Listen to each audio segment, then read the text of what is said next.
धृतराष्ट्र कहते हैं धर्म के उस कुरुक्षेत्र में युद्ध के लिए इकट्ठे हुए।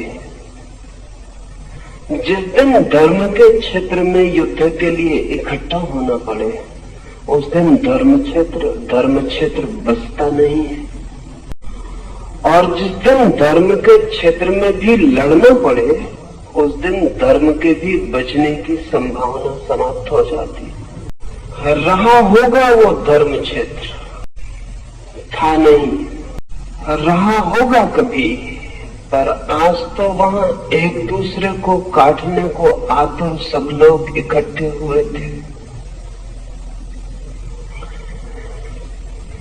ये प्रारंभ भी अद्भुत है। ये इसलिए भी अद्भुत है कि अधर्म क्षेत्रों में क्या होता होगा उसका हिसाब लगाना मुश्किल है। धर्म क्षेत्र में क्या होता है वो धृतराष्ट्र संजय से पूछते हैं कि वहां युद्ध के लिए आतुर मेरे पुत्र और उनके विरोधियों ने क्या किया है, क्या कर रहे हैं, और वो मैं जानना चाहता हूं। धर्म का क्षेत्र पृथ्वी पर शायद बन नहीं पाया अब तक,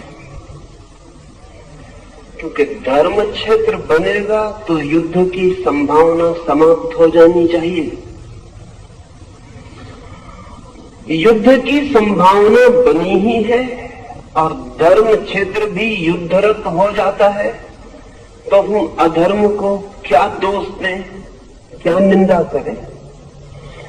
सच तो यह है कि अधर्म के क्षेत्रों में शायद कम युद्ध हुए हैं, धर्म के क्षेत्रों में ज्यादा युद्ध हुए हैं।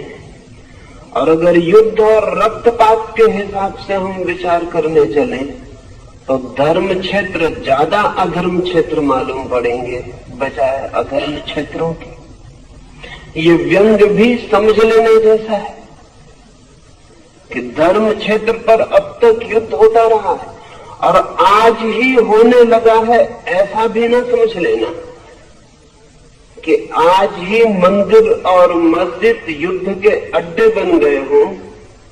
हजारों साल पहले जब हम कहें कि बहुत भले लोग थे पृथ्वी पर और कृष्ण जैसा अद्भुत आदमी मौजूद था, तब भी कुरुक्षेत्र के धर्म क्षेत्र पर लोग लड़ने को ही इकट्ठा हुए थे। ये मनुष्य की गहरे में जो युद्ध की पिपासा है, ये मनुष्य की गहरे में विनाश की जो आकांक्षा है, ये मनुष्य के गहरे में जो पशु छिपा है, वो धर्म क्षेत्र में भी छूट नहीं जाता, वो वहां भी युद्ध के लिए तैयारियां कर लेता है। इसे स्मरण रखने के लिए उपयोगी है। और ये भी कि जब धर्म की आड़ मिल जाए लड़ने को तो लड़ना और भी खतरनाक हो जाता है, क्योंकि तब जस्टिफिकेशन, तब न्याय युक्त भी मालूम होने लगता है। ये अंधे धृतराष्ट्र ने जो जिज्ञासा की है उससे ये धर्म ग्रंथ शुरू होता है। सभी धर्म ग्रंथ अंधे आदमी की जिज्ञासा से शुरू होते हैं। जिस दिन दुनिया में अंधे आदमी न होंगे उस दिन धर्म ग्रंथ की कोई जरूरत भी नहीं रह जाती। वो अंधा ही जिज्ञासा कर रहा है।